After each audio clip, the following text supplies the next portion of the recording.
بہت سارے لوگوں کا یہ سوال بھی ہوتا ہے اور میں یہ سمجھتا ہوں یہ جاننا بھی ضروری ہے۔ اب کسی کی قسم اٹھانے پہ تو یقین کیسے کر لیں گے کہ میں نے تو کبھی حسد نہیں کیا؟ علماء نے اس لیے اس کی کچھ نشانیاں بیان کر دی۔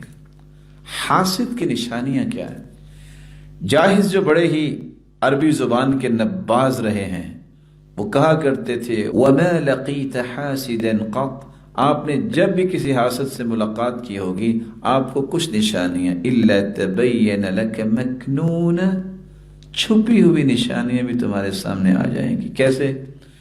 بِتَغَيُّرِ لَوْنِهِ، جیسے ہی آپ اس کا سامنا کریں گے اس کا رنگ بدل جائے گا۔ وَتَخَوُّصِ عَيْنِهِ، اس کی آنکھیں پھر جائیں گی، یہ کون آ گیا۔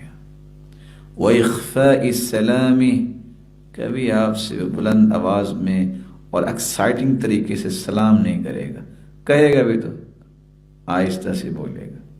وَالْإِقْبَالِ عَلَى غَيْرِكَ، حاسد کی چوتھی نشانی یہ ہے وہ آپ کو کوئی توجہ نہیں دے گا، دوسرے کی طرف وہ توجہ دے گا۔